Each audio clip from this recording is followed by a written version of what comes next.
Plane crashes, pastoring, and policies. The remarkable journey of Douglas Crumbly.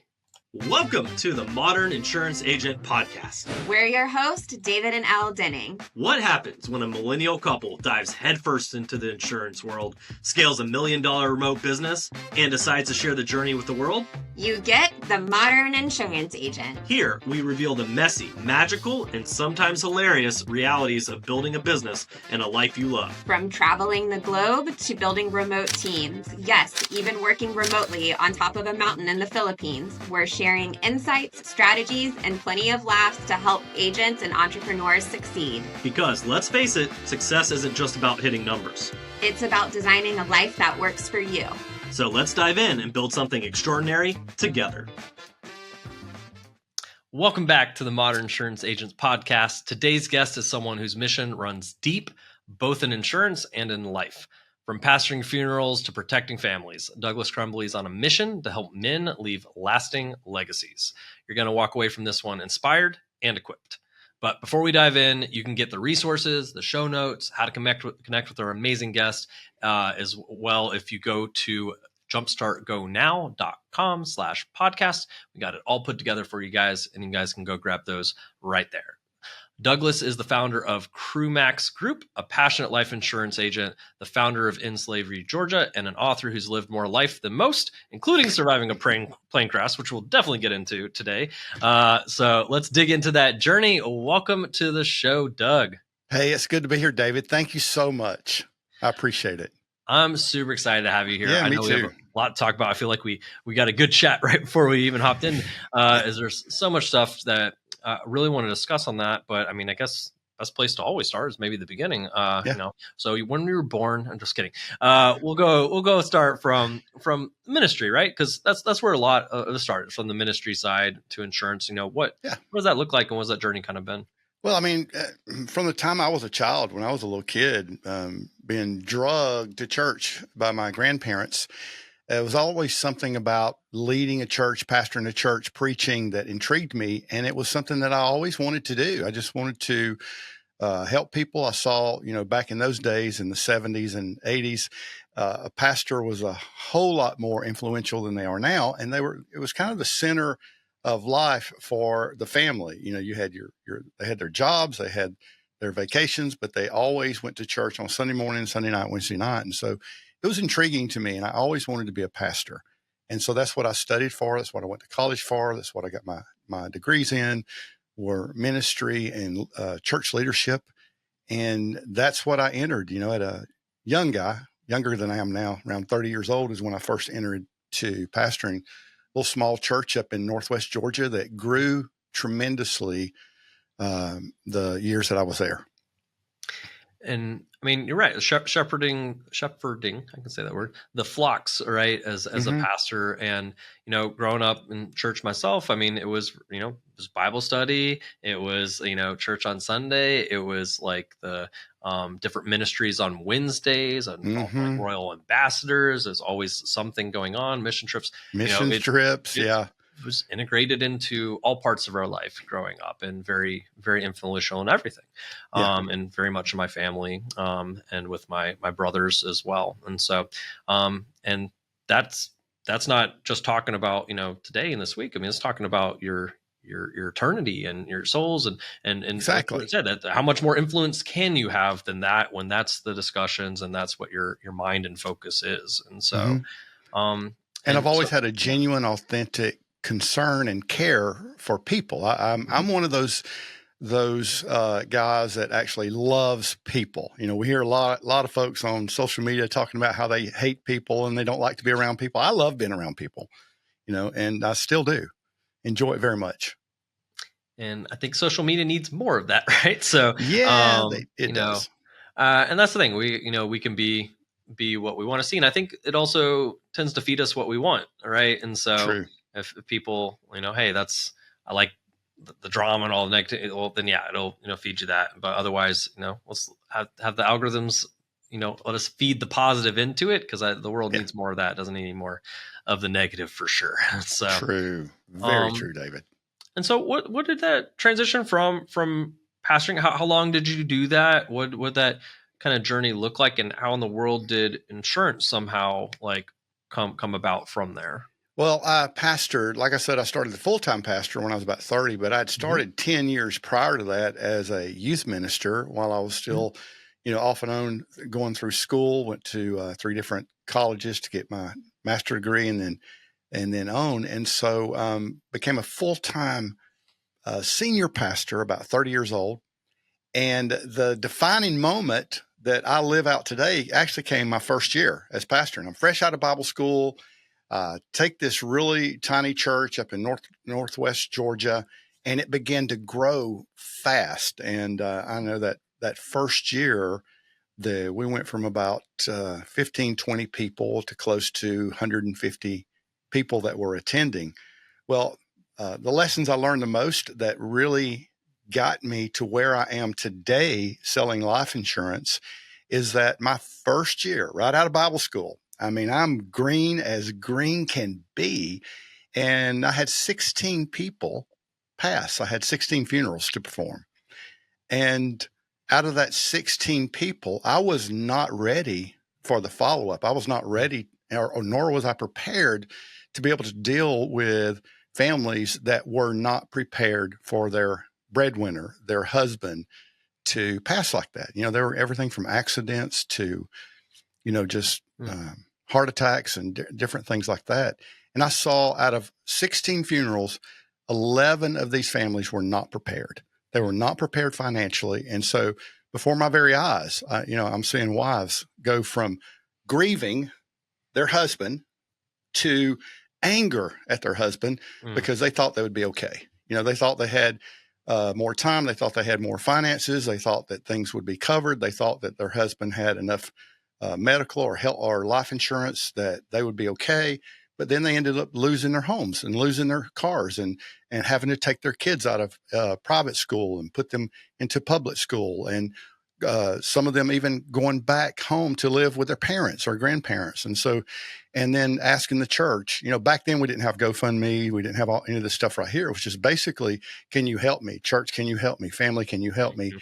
And that is way too much of a load for someone to carry that just lost their spouse. I mean, you think about it. The grieving process is not even started, and you're already stepping into anger and frustration and all these other emotions, and ultimately getting mad at God and getting mad at everybody. It was a tragedy in itself that really exasperated the death of the spouse and turned it into something that was just really uncalled for and unnecessary and could have been prevented with just some good, simple life insurance policies.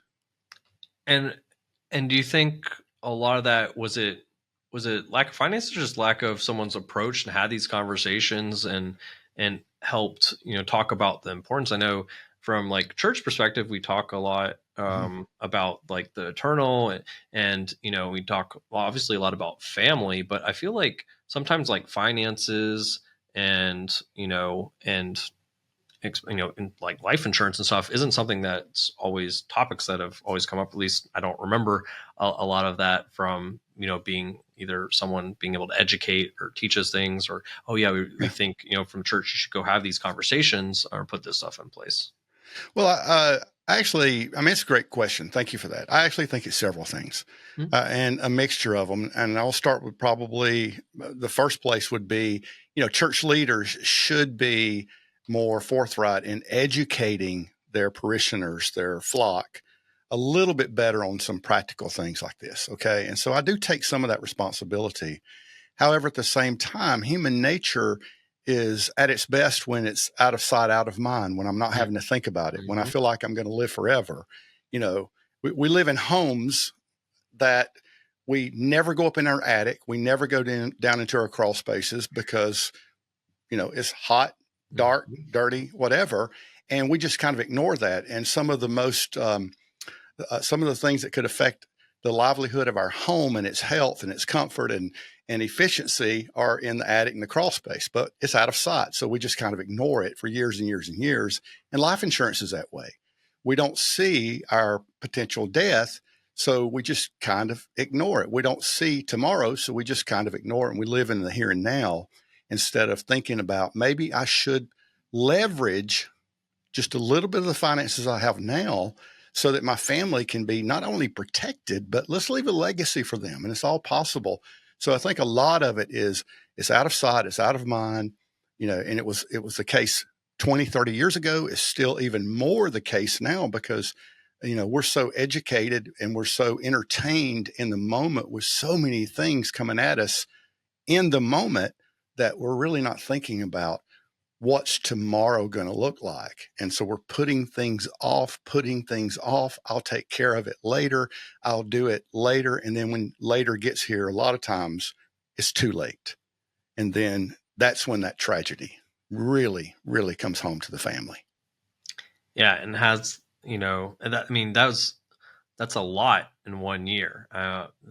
11 through and that you saw the impact that it had. And I think I think a lot of people have reasons why they get into this industry. But it's not always that I've maybe directly seen the impact that not having something in place has. For the ones that have, I think they have a very strong, I've literally, this has happened to me, my family, I've been here, but I think seeing that once someone's really seen the impact that's made either not having something in place or having something in place, it's a very strong driver of I want to help others make sure that they have that there. And that's why that is exactly why I chose this industry, this field, is to help people not have to go through what I've seen other people go through. It could be avoided so quick and so simple and so inexpensive compared to the expense that the family's going to face. And I know particularly for you, it felt very tied or aligned with especially a mission behind, good men leaving an inheritance for their children, but also their children's children, almost this idea of legacy and leaving that for future generations. Yeah. And can I speak to that just a little bit? Absolutely. Let me speak to that. The camp that I was in, pastoring, more of a charismatic camp, word of faith type thinking. We believe in prosperity. We believe God wants to bless everybody. And so, the scripture that talks about a good man will leave an inheritance to his children's children, was taught a lot, and we hear it a lot. And unfortunately, a lot of the times it's from a perspective of, well, let's go start a business. Let's put a lot of money in the savings account. Let's save, work, save, work. And then when we die, all this money will go to our children. And then hopefully there'll be enough left over to go to their grandkids. Unfortunately, that is so rare. It was just very rare for that to take place. But it's possible with a good life insurance policy. It's very possible to leverage, David, what is it? It depends on the age. I mean, it could be anywhere from $35 to a couple $100 a month, or maybe even a little bit more based on your age and your health, to leverage just a little bit of money a month.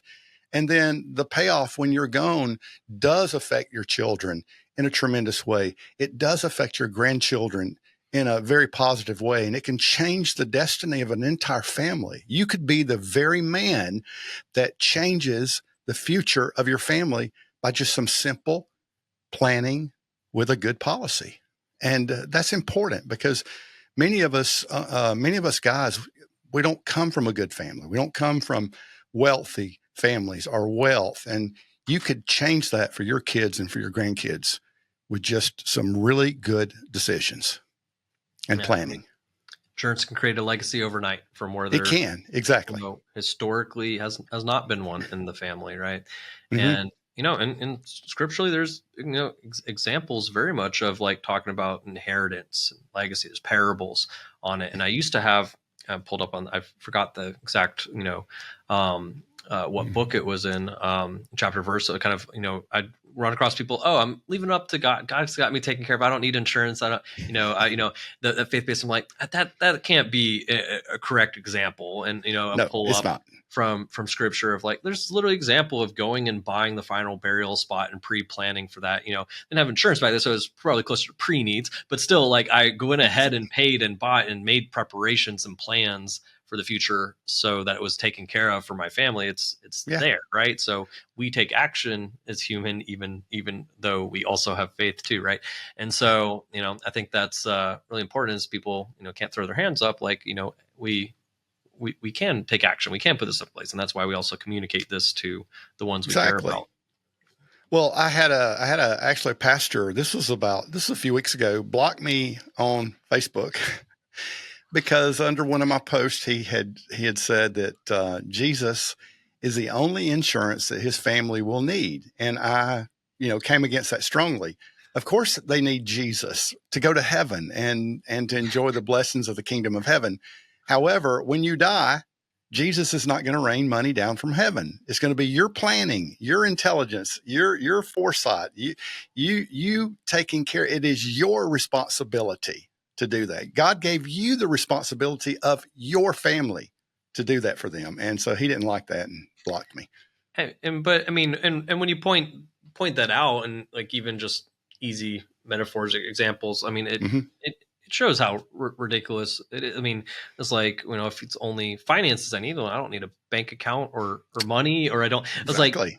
it's, people even in the biblical times are using money and transacting finances, and to Caesar's what is Caesar's, right? So it's like, Yeah. you'd still make your plans, preparations, right? Sure. And And so, Ecclesiastes does say money answers all things. And it does. We all know it does.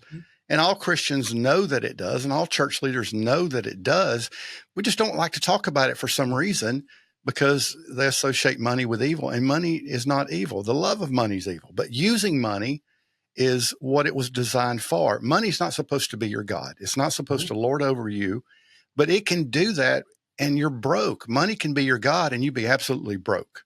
Or you can have money and use it to help people. And, we were talking about mission trips just a few minutes ago, David, you and I were, and think about every mission trip you've ever gone on, every orphanage that you've ever helped, every Bible that's ever been printed, every plate of food that's ever fed a homeless person cost some money. And so money in itself is not evil. For you to fall in love with it and it lord over you and control you and run your life is one thing. But for you to take it and use it as a tool to help and to bless is another. And that's what leveraging a few dollars a month does. It helps you leverage and be a blessing to those who haven't even been born yet in your family in the future. And that's what we want to do. We want to help good men leave an inheritance for their children's children. And I think you're really right on not even just that topic, but multiple topics, and maybe that in church, but also outside of church, people avoid having because it's uncomfortable, and Yeah. part of that's just not being exposed consistently and maybe constantly to those topics and what we're discussing about. And that, I think, maybe is a change around financial literacy and money and being responsible with finances and planning and future. And may not, when it comes to insurance, agree with certain things with maybe like a Dave Ramsey or something on particular topics or whatever and stuff, but having discussions and making it normal to talk about finances and what that looks like and impacts on families, I think is important. Getting people comfortable with the uncomfortable so that, hey, maybe we can talk about this more and plan about this more and not be a taboo, we don't talk about money type thing. Right. So. And that is the other reason that I went into this field and became a businessman, business leader, is that it's given me more of a platform to speak to believers, Christians, Christian men specifically, that they wouldn't listen to me as much when I was a pastor, but they now listen to me more because I'm a business leader. And, I'm still the same guy. I'm still Doug. Okay. I still love people and still passionate about all that I do, but it does give me a better platform to educate people from this perspective and help them to become prepared from a practical standpoint, from being very pragmatic and taking that to their spiritual life. And it just adds value to what they're doing spiritually. And if you think about it, money magnifies the heart. It does. That's out of the book of Luke. And I'm paraphrasing, but money magnifies the real person. If you are a drug dealer, if you are a pornographer, if you are, you traffic women or any of those things you do that's evil, the more money you get, the more evil you'll be. But on the other hand, if you're a good man, if you are interested in missions and you're interested in doing good and you help people and you feed people and you clothe people and you visit people and you do all these things, more money is going to magnify that goodness. And so, it's not that money is evil or anything like that, but it does magnify a person's heart, and being able to educate people and teaching people how to leverage that to be the best version of themselves is something I'm very passionate about, as you can tell. Absolutely. Absolutely. And when it comes to, getting to share that, getting to connect with people about that and help them as far as from the insurance side and this industry that you're so Mm-hmm. passionate about and moved into, what did that initially look like for you as far as like how am I going to connect with people and have these conversations, and what did that look like from the business side as far as kind of your marketing and how you were planning on getting connected with people? Well, thank you for that question. It's a great question, and there's a very long answer, so bear with me. After I got into this industry, to me, no disrespect to anyone out there who is killing it in the insurance world and helping a lot of people. Okay. This is Doug. Doug is not one of those real fast talking, salesy, pushy kind of sales guys. I'm not. I'm a relationship. I'm a relational guy. I'm all about the relationship and all that. And so I actually have worked at a call center where you're calling people and you're just churning through names and names and names. And I thought, this is not something I like. This is not me. This is not who I am. I can't really help people build a legacy by just all these quick sales. And lo and behold, I found Jumpstart Go. And I read some stuff about what you guys are doing to help people. And my first thought, David, was this looks like something that would fit me. The closers click looks like something that would fit me, because it's all about building your influence online and through your centers of influence, people that you're in networking with, and relationships. And that's my approach. We're on this huge move in our country, and the world is in this huge move toward AI and artificial intelligence and all the stuff. And I use ChatGPT because your wife's taught us how to use ChatGPT, but we're using it to build relationships with it. But with this AI, let me just predict something. Here's what I'm seeing across the board. Here's what I feel like is about to happen in our country.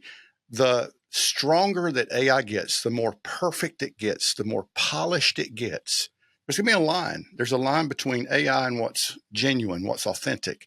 And I believe we're going to have an authenticity renaissance, if I can put it that way. I believe that people are going to want more of just some real raw sweat and blood, scars, authenticity when they're dealing with people, subjects like this.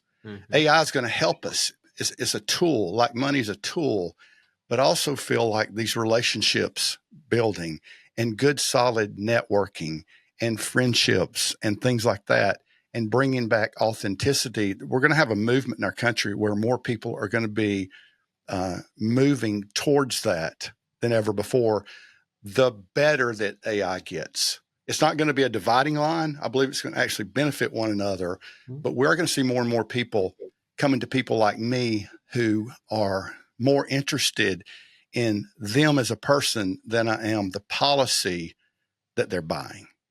I know that was a lot of information to get to that one point, and I hope I answered it.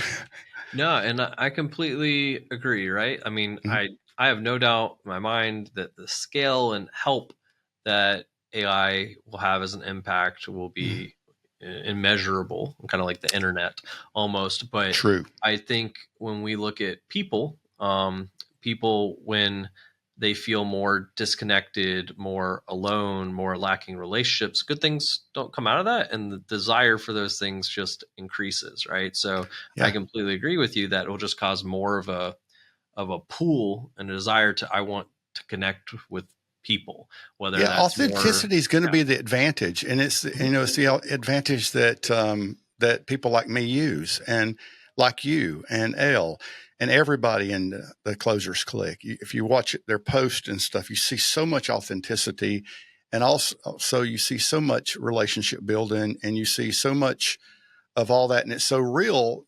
You just want to do business with these people, and that's what I'm seeing across the board. Authenticity is going to be the king again. Yeah, it seems like there's so much drive, maybe from the lead side Mm-hmm. and from that side of the industry of like of okay, AI is here. Well, the first use and the way I want to use it is let's take this thing I do a lot of manually and let's just be able to do that through AI at a much larger scale Yeah, and increase this thing that almost a law of diminishing returns over the years and just regulation compliance. Let's just do more of it this way and correct. reality of being like, okay, well, if that's already have an impact and people are already not thrilled about how things have shifted into the amount of calls I can get, the amount of mail I can get, doing more of that's only going to push it further away. So instead of how can I It use this is. to help me be more personable, I can only talk to so many people, be in so many places at once. Is about how can I use AI to help me be more of that, be more of Doug, be more of David, and I think that's That's the how key. we choose to look at it. And I think Hmm. it's really powerful and it's going to make people stand out and have this connection. And so, Hmm. um, so yeah, it seems almost like there was almost a cognitive dissonance from the call center and the calling side and the desire for a relationship and people side towards okay, I want to make that change to more focused around that and from also historically from pastor and community aspect on that side. Hmm. So currently what kind of role has networking and social media played into your business and the relationships you've had? Well, I'm still a firm believer that my network is my net worth. Mhm. And obviously, it starts with two things. It starts with the Closers Click and all I've learned from you and Elle and Allie and Dylan and Amy and all the other folks that are part of Closers Click, and highly recommend any insurance agent to be a part of it.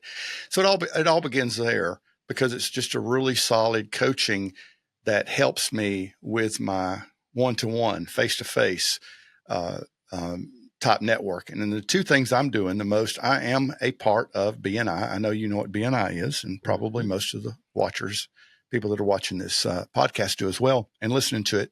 So I'm a director with BNI, and BNI has always been something that's worked for me. But I'm finding, David, and this is really a testimony to you guys. What I have found over the last few months is that my BNI has really grown my business a lot more since I've been applying some of the things that I've been coached by you guys in the Closers Click. And so we're taking BNI to a whole new level, my networking to a whole new level. And we're also in the process currently right now. I'm working with a few real estate agents, a couple of real estate agencies, some PNC agencies, and property and casualty, and Mhm. some mortgage broker, and putting together teams where we're actually doing not one to one, but we're doing presentations Mhm. to groups of people. And we're talking to them about, for example, one of the presentations is all about, the top 5 things that you need to know or top 10 things you need to know before you buy that house. And so we're able to be that one-stop shop for that new homeowner, for that group of new homeowners, where we can provide the real estate agent. We got the mortgage broker. We got the PNC agent. We've got the mortgage protection guy, which is me. And it makes it a lot easier for the homeowner and the home buyer to purchase that new home with trust and not have to, go on Facebook Marketplace and figure out, hey, what do I do with this? What do I do for this? What do I do for this? We just become that hub of information for them. And it helps our business, and it helps them really make sure that they've got the right coverage, that they've got the right Mhm. house, they understand all these issues and these problems that they may come in contact with in the future, and just makes that whole process a lot more smooth for the home buyer. And so that's what we're doing. I'm excited about it too. having more impact through the relationships and together around that. Yep. I think is powerful. When we always talk about social, is just like pouring gas on the already existing fire of relationships, or the impact I want to have through that on that side. So I mean, BNI always talks about givers gain, right? Like that's kind of the True. core tenet, right? And I can do even more of that as I expand through social and these connections. And what I used to maybe be limited to relationships in my area, a lot of BNI is local, right? But now all over my state, all over the country through the social side too, just kind of that gas, the little extra, actually not extra little, but big extra kind of push around these relationships that I can develop out from there. Exactly. I mean, I've been in communication with a lady that we're about to have a one-to-one on Zoom who is in Tulsa, Oklahoma, and she is a real estate agent. So, AI and social media and the internet has brought us closer, like you just said, and we can do these same events even virtually and still be that one-stop shop for this new home buyer. Which is a fun world to be in, where we can Yes, it have all is. these. I mean, and I love travel, so like for us, I mean, it's so exciting. The world has gotten smaller and more opportunity for these connections and relationships there. And exactly.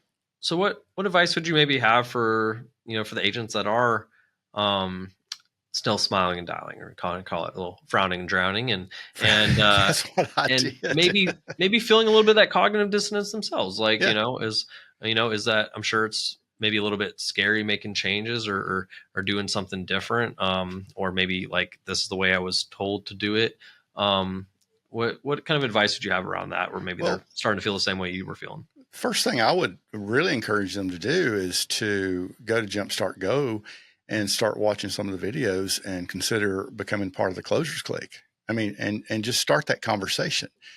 The other thing, because all that's going to do is help you. It's everyone needs a mentor. You need to be mentoring someone as well, and you've got to have peers.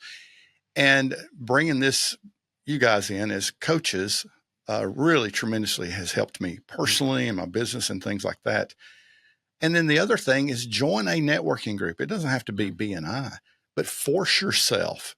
A lot of these guys and girls that are making all these calls would be terrified to stand in front of a group of people and talk. Now I have a background in it because I was trained in it, and I pastored and youth pastored. So I'm used to it, but I understand that public speaking is also something that terrifies a lot of people. But if you're going to be in this industry and you really, really, really want to succeed in this industry, you've got to overcome some of those fears. And the best way to overcome the fear of speaking publicly, or speaking to even 2 or 3 people at a time, or eyeball to eyeball, face to face, great eye contact communication, is to get in a group that forces you to do that. So I recommend things like BNI, and there's tons of other networking groups that you can get involved in. And all it's going to do is help you grow. It's going to help you grow and be better at what you do. And, the name of the game for me personally, I've said this for the last 25 years. The name of the game for me, when I was preaching, pastoring, leading, doing presentations, 1-to-1s, 1-to-20s, it doesn't matter how large the crowd that I was talking to, the number one thing for me is I've got to connect with those people. And good communication skills, learning how to connect with people, even in front of a camera, is probably one of the most important things that you can learn as an agent. If you can connect with a person 1-to-1, you can connect with a person even on a phone. And so BNI groups, Closers Clique, these are not something to be taken lightly. They are very important to your success as an agent. And I mean, also maybe both networking, but especially the speaking Toastmasters, I think can Toastmasters, be a good one too. Absolutely. And you're right, like having that community around you too, because I mean, it's easier to do things when you have help, support, or someone pushing you forward, but also a community that's doing the same as you. Like, hey, let's all go forward together on that. Humans built for community and relationships around. We that. are. And I think that's a big thing. And when I'll say one of the biggest things that have gotten me comfortable with public speaking and on stages and at conferences and things like this, because I had the same fears as anybody else in high school. Like, oh, you got to do a presentation for 20 people for your senior year of high school and stuff. It's like, oh, I'm sweating and About it's, to and it's wet your scary. pants. Even as like, I don't know, really, I would consider myself a pretty big extrovert, Yep. but still scary. But just doing social and challenging Facebook Lives. I mean, and doesn't mean I don't even know who's on the other side who's watching that when we first, started doing social in there. But over time, it just like I get up and I talk for a few minutes or half an hour all the time. Like as soon as like on a stage, you're like, oh man, I'm gonna be so nervous. There's hundreds of people out there. It's like, Mm-hmm. it's just me talking again, right? So okay, That's it. and it will get you more comfortable, and honestly, probably more of us spend time talking to people and to groups virtually than even in person now. So get you comfortable as now I'm hopping on Zoom meetings with a group of people or Yes. trainings and things like that. So, Mm-hmm. it's powerful. So yeah, agents, if you're looking to learn, like check out communities and groups and pick this up and connect with others and, go on Mm-hmm. that journey together. And with help support, it's easier than going alone for sure. Yeah, exactly. And talking about that, I mean, part of what you're doing, yes, I, have a mission and purpose after seeing, people who didn't have things in place and legacy and generational wealth. But, mission impact goes even beyond that in other areas and stuff as well. Tell us a little bit about like maybe what you had founded in Slavery, Georgia, and kind of Yeah. how you balance mission work, building a business. I mean, like all this, very purpose driven stuff. Not that this isn't Yeah. purpose driven as well, but that goes around with other areas as well that you're focused on.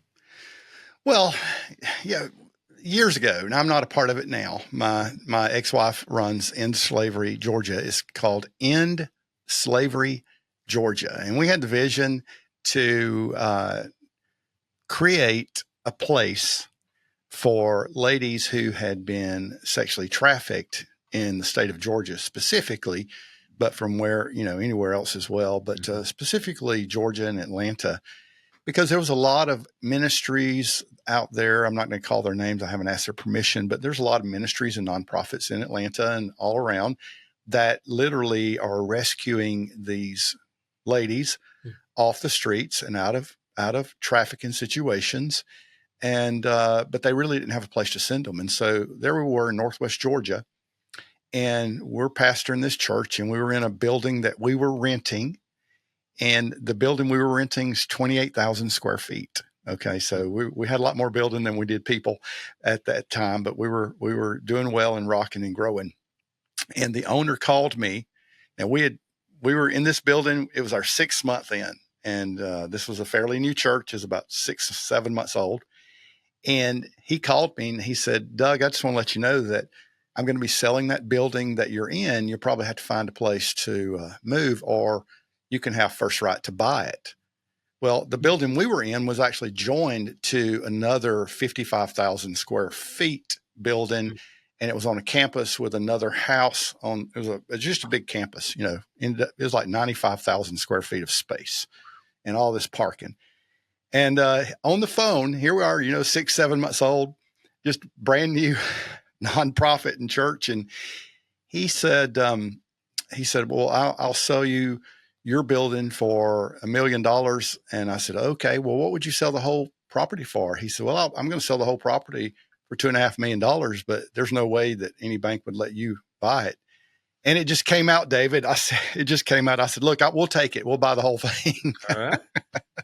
Stepping out in faith. Well, we did. And, it's a long story, but it's an amazing, amazing story of it took about 4.5 months to actually do it. But just the favor we had, the favor we found, and leveraging what we had, we ended up buying that building for $2.5 million without a dime in the bank. And we're able to even get the $500,000 down payment financed from the guy that owned it, and ended up paying that off in 4 years.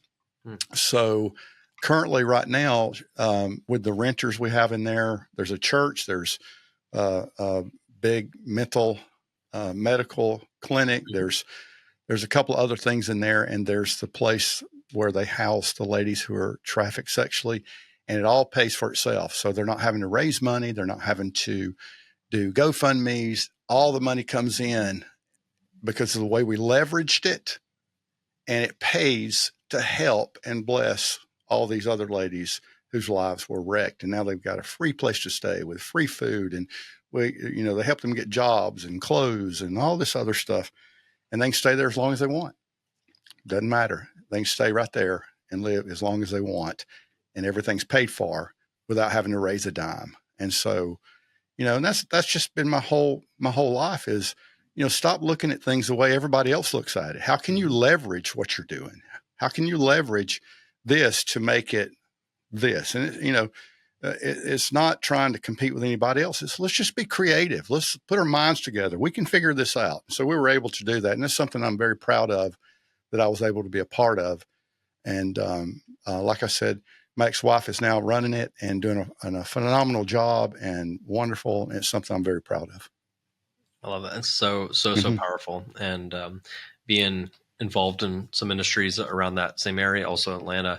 I mean, it's so incredibly impactful, and not only in making changes, with those that are coming out, and just just the almost the culture that it has existed there, but also the future generations from there as well, and kind of being that change or that catalyst that needs to happen, right? And if there's anything that I would like to be said about me when I'm gone, is that he did what he knew to do to leverage the situation to help the next generation. And that's what I'm about. Let's leverage this building so we can help stop this whole cycle that these girls have been in their entire life, so that their children do not have to know what they knew. And it's my approach to life insurance. Let's take a little bit of what you've got now and make it into something huge, so your children don't have to go through what you did. Seems kind of a overall theme of like break the cycle. Break the cycle, right? David. So, yeah, exactly. And with that, I was going to ask what are you most excited about, I guess, currently or next, like in the next 3 months, 6 months, year, and what you're doing, what you're focused on. I mean, what are you most excited about, looking forward to, or, current vision over, the next short term? When it comes to business, I'm more excited now about the presentation packages that we're putting together around Atlanta and perfecting that to become something I believe that we could actually duplicate in other cities. You look at these networking groups, and the vision for networking groups is basically you get a group of people together who are like-minded, who can share referrals. And that's good. I mean, that's helped bless a lot of people. Well, my goal is let's put a group of people together that not only can share referrals, but let's be a lead generation force doing presentations that we're generating leads and referrals together. I believe that's going to be more powerful. I believe the retention rate will be a lot higher because we're going to be building relationships with these people. It's not just come to a meeting, buy our product, we'll never see you again. We're there as a resource to help them. Even in the future, they're going to reach back out to us and, hey, my water heater broke. What do I do? Who do I call? And things as simple as that. And so we really, really are wanting to be that resource. And I believe it's going to be something that we're going to be able to duplicate. And so I'm really excited about that for the next 3 or 4, 5 months as we build that out and we do some trial and error here in the Atlanta area, in the Atlanta market. That's really exciting. Yeah. I mean, it's, and guys, and for those that are listening, like, man, I don't really have anything I'm excited about next. My tomorrow is picking up and calling people, hopefully getting someone on the phone to talk to, or, and then, what do I do? I do that for every day for years. And hopefully maybe one day I'll get to bring someone on, show them how to call more people too. But if you're like, hey, I really want to see that impact, the vision, the relationships, and this growth. And, and I think, it's much more advantageous to have a larger impact and through the community and the relationships you do on that side. That's my personal approach and vision to that. And if you're listening, and check that out as far as like, what does that look like to make the change or to get more involved in the relationship side of this industry? Because like Doug talked about earlier, and with AI and the tech and a lot of stuff, it's just be driven even more relational than it's already in a relationship industry. It just will be even more so upcoming. So really encourage that. So Doug, as we, I really appreciate your time on here with us today. Look forward to more conversations. But as we're kind of nearing in here, like, what's one lesson from pastoring that insurance agents maybe need to hear today? Oh my goodness. One lesson from pastoring is, you know what? Here's a good one. Don't give up on people. Don't give up on people. And I know you're talking to a lot of people, but you're trying to help them. And you've got to not only voice that and speak that, you've got to believe that.